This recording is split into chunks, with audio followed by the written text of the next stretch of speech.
Yan.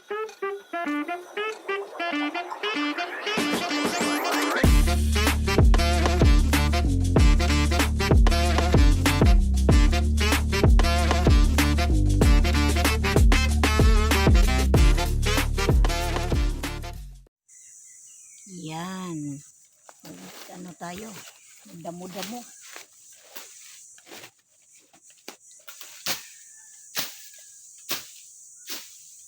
Bawasan natin yung damo dito.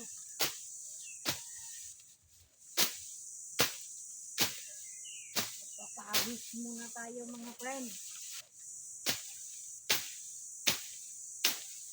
Malamig kasi paggabi. Kaya sa umaga magpapaawis tayo.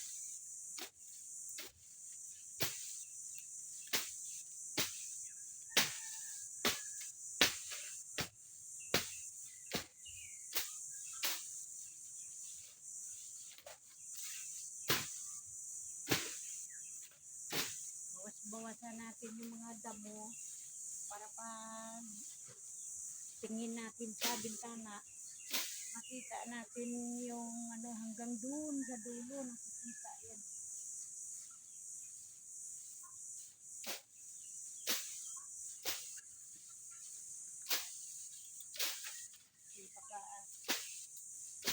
Buti ito pag natuyo-tuyo gaan para umini.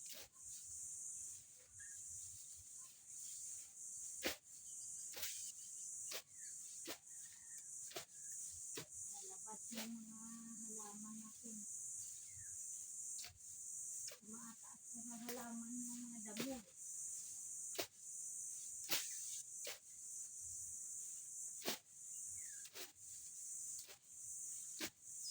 Bawas-bawasan.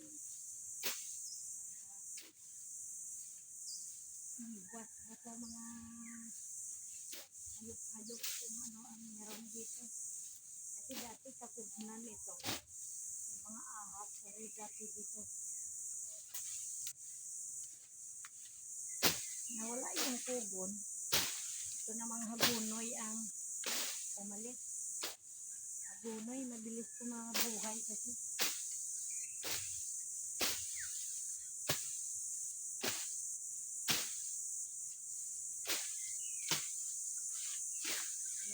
Linis-linis tayo ng saglit. Papawis-pawis.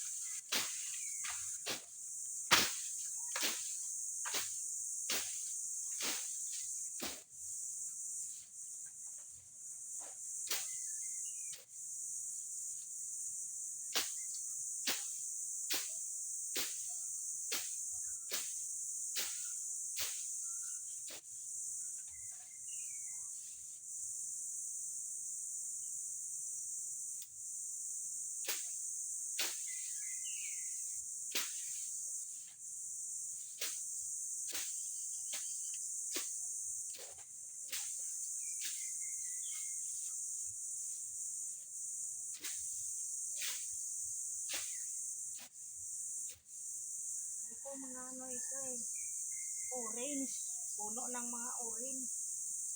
Sus, katagal lang pala masilasihan. Ilang taon.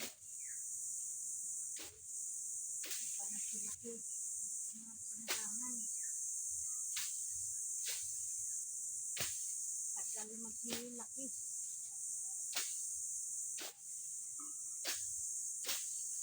Hindi kasi naalagaan walang pesticide ba? Walang lagay na gamot na para lumaki. Kaya nabagal. lalaki.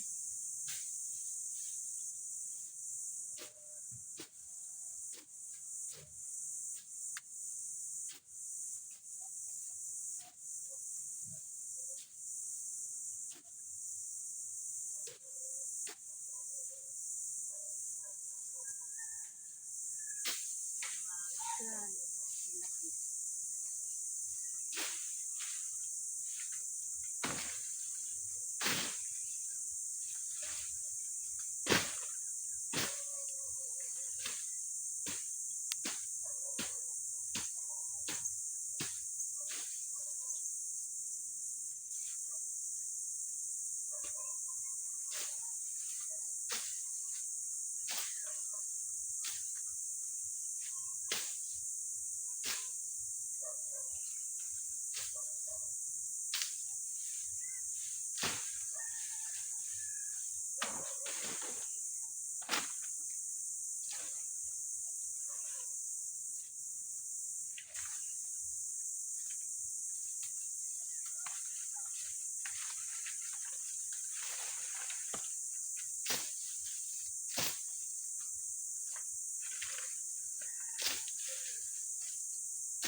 Bawas natin yung damo kasi sobrang init.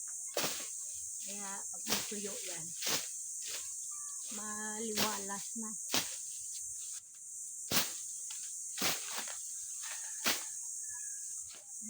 Maliwalas. Wala na yung mga nakatayo na damo, mga damo. Lipat tayo sa ibang portion, mga friend. Yan, dito tayo. Ginisin natin itong pinutol kong sanga.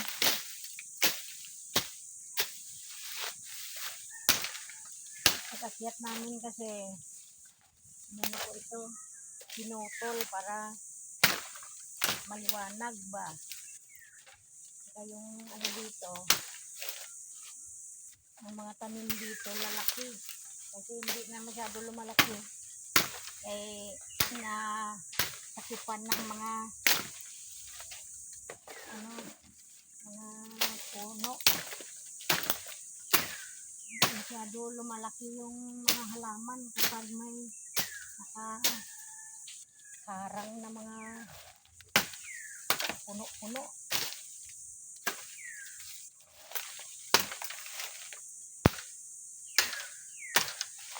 Ganda na to hilaw-hilaw pa kasi ano to, kakawati, matagal yung matuyo.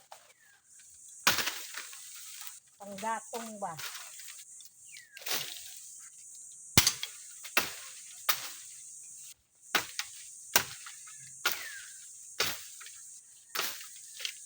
Panggatong.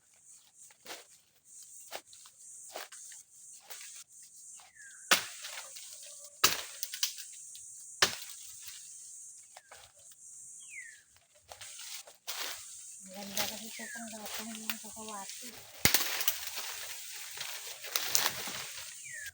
Kahit sa uling nga, maganda itong uling niya.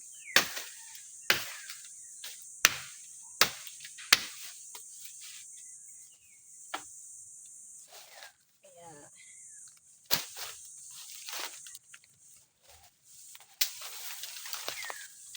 natin yung mga sanga-sanga niya. Kahit maliliit ito, maganda to paningas ba? Paningas kapag ikaw nagluluto, mabilis lang magsiga.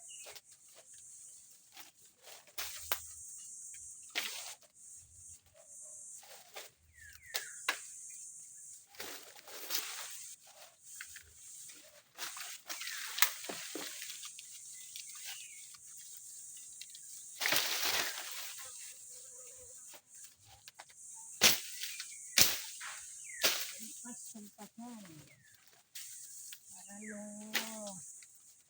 lumiwanag.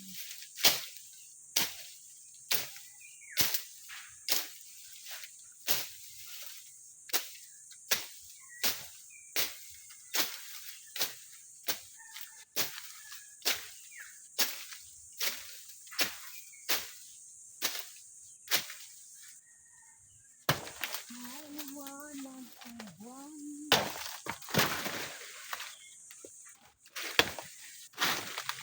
Kuribod.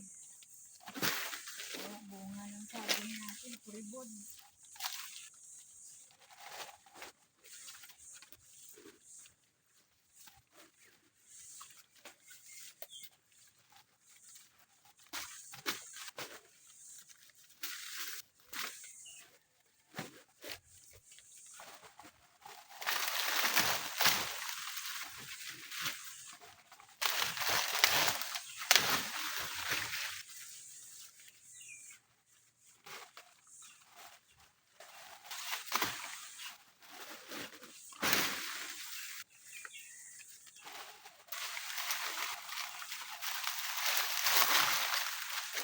Nakatanda na kasi na puno ng saging ito, kaya ang mga bunga niya hindi masyado kagandahan. Parang gaya ko ba? Palipas ng ano, ang kagandahan. Kaya hindi masyado maganda. Ganun din yung tanamin natin, pag lumipas na yung kagandahan nila, ganun din yan. Wala na din sa hulog ang ganda.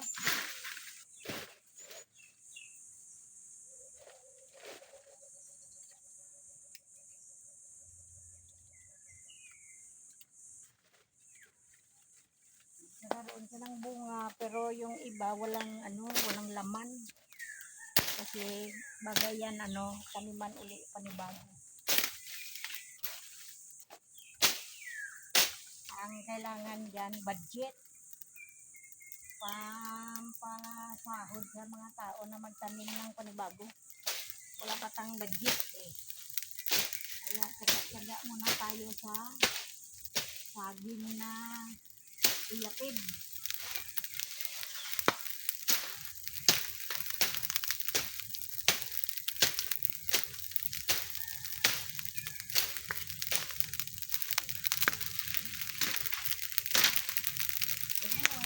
Kahit iyakid mo, nawawala pa yung mga bunga.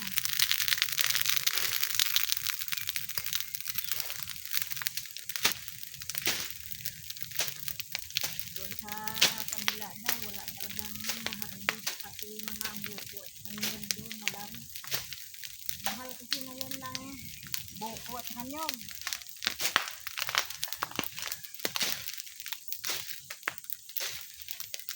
Wala ka nang maharbis.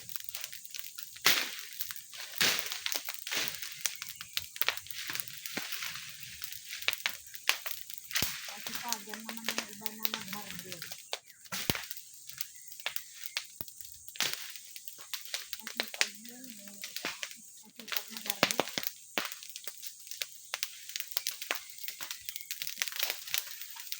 makita mo naman, tuwad na. Wala wala na kami na ma-harvest doon sa kabila.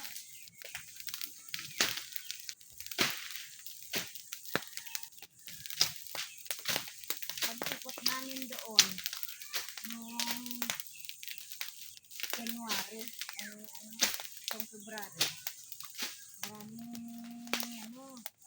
maraming payuin. Hindi na namin kinuha. Kasi muulan, madulas. Hindi namin kayang buhatin, walang magbubuhat. Ang daming bukayuin, di dapat ngayon yun, niyog na yun. Wala na natira. Ang buko naman, may nakuha daw yung mga anak ko. Ilan piraso na lang. Nasa tindahan na yata yung iba. Samantala, ang daming buwig ng buko nung pagpunta namin.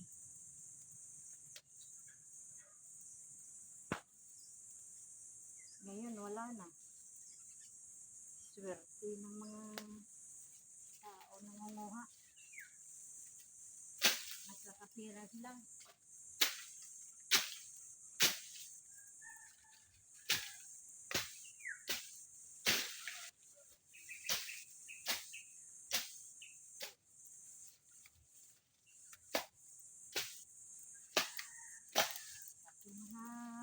dito namin doon, wala nang wala nang bunga.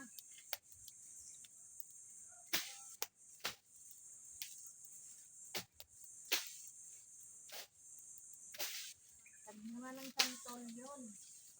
Ang santol doon, napakaraming bunga, pero walang namunguha. Alam niyo kung bakit? Napaka-asim. Dati napakatamis naman yun. Kasi ngayon napaka-asim na.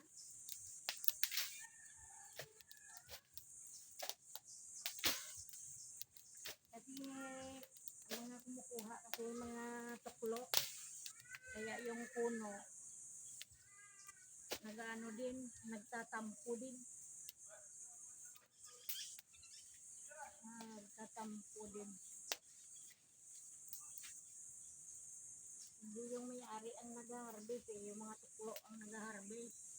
Kaya nagtatampo din pala yung puno.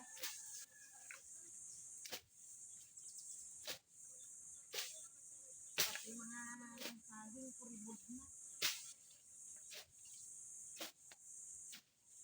Yan, pagbunga na naman ngayon ng ang prutas naman natin ngayon. Yan yung